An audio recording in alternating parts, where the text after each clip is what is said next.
Hi అండి. అందరూ ఎలా ఉన్నారు? నేను మటుకు చాలా చాలా బాగున్నాను. సో, ఈరోజు ఈ వీడియో ఏంటి అంటే మేము రీసెంట్‌గా కాళహస్తికెళ్ళాము. ఆ కాళహస్తిలో మేము ఏం చేశాము, ఏం పూజలు చేయించుకున్నామని ఇన్ డీటెయిల్డ్‌గా మీకు ఈ వీడియోలో చెప్తాను. మీకు తెలుసా కా ఈ కాళహస్తిని దక్షిణ కాశీగా పిలువబడతారంట. నేను కూడా ఇప్పుడే తెలుసుకున్నాను. పంచభూతాలలో ఒక లింగమైన వాయులింగం మనకి కాళహస్తిలో ఉండేది. మెయిన్‌గా ఈ కాళహస్తి టెంపుల్ రాహుకేతు పూజకి చాలా ఫేమస్. సో, మనకు ఎవరికైనా సరే ఎటువంటి దోషాలున్నా వాళ్ళ జీవితంలో కలహాలున్నా, ఏమన్నా ఈ పూజ చేయించుకుంటే వాళ్ళకి జరగని పనులు కూడా జరుగుతాయని ఒక నమ్మకం. ఎక్కడి నుంచో వచ్చి ఈ పూజల కోసం కాళహస్తికి వచ్చి పూజలు చేయించుకుంటారు. వీడియోలో కనిపిస్తున్న నది స్వర్ణముఖి నది. స్వర్ణముఖి నదికి ఒడ్డున ఉండేదే ఈ శ్రీ కాళహస్తి టెంపుల్ మనకి. భక్త కన్నప్ప సినిమా చూసారా? ఆ సినిమాలో తన 2 కళ్ళు దానం చేసిందే ఈ ప్రదేశంలోనే. తన భక్తికి గుర్తుగా కొండ మీద గుడి కూడా ఉంటుంది భక్త కన్నప్పకి. ఈ టెంపుల్ని పల్లవ, చోళ, శ్రీకృష్ణ దేవరాయలు వాళ్ళ పరిపాలనలో కట్టించినది ఈ గుడి. సో, ఒకరే కాదు అందరూ కలిసి కట్టించారు. కొండ మీద కూడా మనకి గుడులుంటాయి. ఆ కొండ మీద ఉండే గుడుల్లో తీసిన లింగాలన్నమాట ఇవి. సో, మనకి కింద ఫోన్లు నాట్ అలౌడ్ కాబట్టి అక్కడ పైన మనకి దేవుడికి దర్శనం చేసుకోవచ్చు. భక్త కన్నప్ప గుడి ఉంటుంది ఆయన భక్తికి నిదర్శనంగా. మనం దర్శనం నుంచి బయటికి రాగానే లెఫ్ట్ సైడ్‌లో చిన్న సందులో మనకి స్టెప్స్ కనిపిస్తాయి. ఒక 250-300 స్టెప్స్ దాకా ఉంటాయి. మీరు ఆ కొండ మీదకి ఎక్కారంటే అక్కడ భక్త కన్నప్ప గుడి. సో, మనకి మెయిన్ స్టాచ్యూ కనిపిస్తది కదా! అమ్మవారిది, అయ్యవారిది ఇక్కడే ఉంటాయి. ఇక్కడ మనం చిన్న చిన్న టెంపుల్స్ కూడా ఉంటాయి. అక్కడ మనం దర్శనం చేసుకోవచ్చు ఎంచక్కా.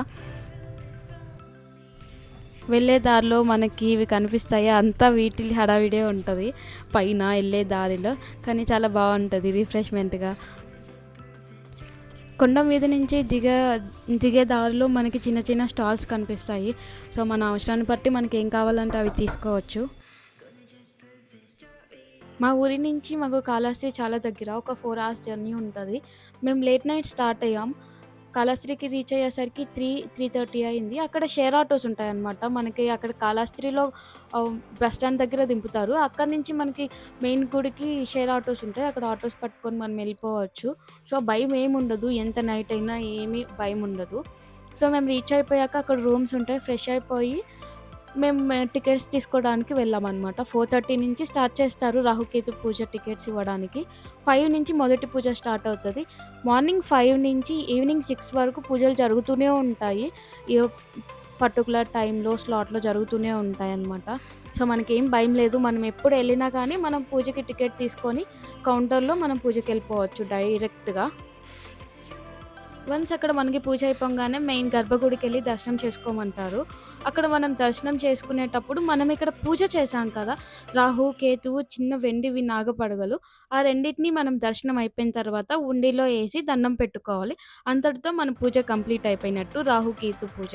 సో, మిగతా చాలా పూజలున్నాయి అక్కడ ఫేమస్‌వి. But Rahu, Ketu main famous అంటారు. అందులో మీరు గోపూజ కూడా ఎర్లీ మార్నింగ్ 4:00కే చేస్తారనమాట.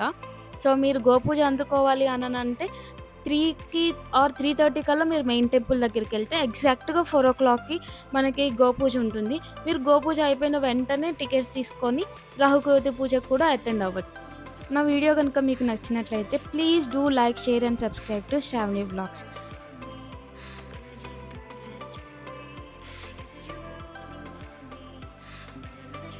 సబ్స్క్రైబ్ చేసుకోవచ్చు కదా!